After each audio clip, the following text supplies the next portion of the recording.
बहुत लोग कहते हैं कि अगर हम पॉलिटिकल साइंस को पढ़ रहे हैं तो उसमें मैप का यूज़ नहीं होता, लेकिन आज आपको यहाँ पे लाइव दिखाने वाले हैं कि आप पॉलिटिकल साइंस को पढ़ते हैं तो उसमें भी आप मैपिंग का यूज़ करके कितना अच्छा अपने मेंस में मार्क्स पा सकते हैं और एक अच्छा रैंक पा सकते हैं। ठीक है, क्योंकि मैं हमेशा कोशिश करता हूँ हिंदी माध्यम के लिए हमेशा से ही हेल्पफुल और इंपॉर्टेंट टॉपिक का वीडियो ले करके आते रहता हूँ ताकि आपके वो सिलेक्शन में हेल्पफुल हो। इसलिए चैनल पर नए हो तो चैनल को सब्सक्राइब करके आप बेल आइकन को जरूर प्रेस कर लेना। ठीक है, तो चलिए अभी इसको स्टार्ट करते हैं। देखिए, एक ये टॉपिक है क्षेत्रीय परिषद। बहुत बार दोस्तों इससे यूपीएससी और पीसीएस में क्वेश्चन पूछे गए।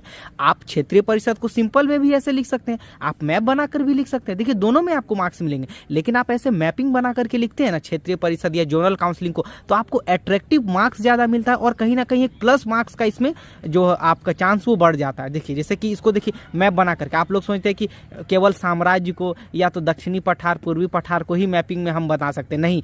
जैसे कि ये देखो क्षेत्रीय परिषद, तो इसको कितने भागों में जैसे बांटा गया है, तो देखो यहाँ पर जैसे उत्तरी भाग, पश्चिमी भाग, मध्य भाग, पूर्वी भाग, पूर्वोत्तर भाग, उसके बाद दक्षिणी भाग। तो कितना अच्छा इसको याद कर सकते हैं, क्योंकि ऐसा तो नहीं है कि हमको केवल राज्य को ही पढ़ना है, हमको उसके जो मुख्यालय बटाए हुए हैं उसमें भी हमको पढ़ना पड़ेगा। जैसे उत्तरी का क्या हो जाएगा मुख्यालय, नई दिल्ली हो जाएगा, पश्चिम का मुंबई हो जाएगा, मध्य का आपका हो जाएगा इलाहाबाद हो जाएगा, अब आपका पूर्वी का क्या हो जाएगा, कोलकाता हो जाएगा इसका, और पूर्वोत्तर का अपना अलग है ना। तो ये सब कितना इंपॉर्टेंट है। जैसे दक्षिण भारत का आपका चेन्नई हो जाएगा। तो हो सकता है प्रीलिम्स से इसका मैचिंग करने के लिए भी आपसे ये पूछ दे, तो इसीलिए ये बहुत इंपॉर्टेंट होता है। ठीक है, और जैसे कि आप इसका राज्य भी याद कर लीजिए, पश्चिम में महाराष्ट्र, मुंबई, गुजरात, गोवा, दमन दीव और ये सब। जैसे यहाँ पर देखिए मध्य में तो मध्य प्रदेश, यूपी, छत्तीसगढ़, उत्तराखंड। तो हो सकता है आपके इंटरव्यू में भी आप पूछ ले जिस राज्य से आप इसका बिलोंग होता होगा। जैसे उत्तरी का देख लो, ये सब राज्य मैंने लिख दिया है। जैसे दक्षिण में जैसे कर्नाटक, तमिलनाडु, आंध्र प्रदेश, तेलंगाना, केरल, पौंडीचेरी।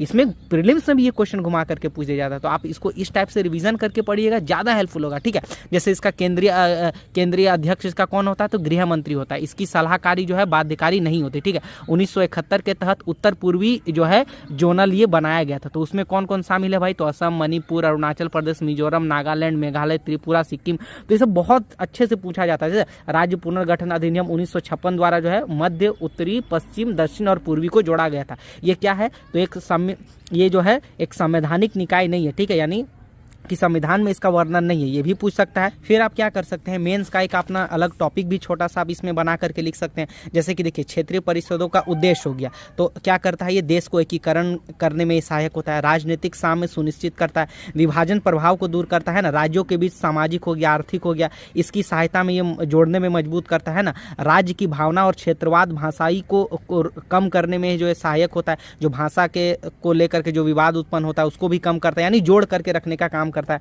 तो कितना अच्छा मेंस का कंटेंट यहाँ से निकल जाता है। तो बहुत इंपॉर्टेंट होता है इसको पढ़ना, तो ऐसे पढ़िएगा, ज़्यादा हेल्पफुल भी होगा, माइंड में आपका मैपिंग भी बनेगा और मेंस में भी आप अपना अच्छा स्कोर कर सकते हैं। तो वीडियो पसंद आती है तो इसको शेयर करना एंड लाइक करके सब्सक्राइब जरूर करना। मिलते हैं किसी नेक्स्ट टॉपिक के साथ।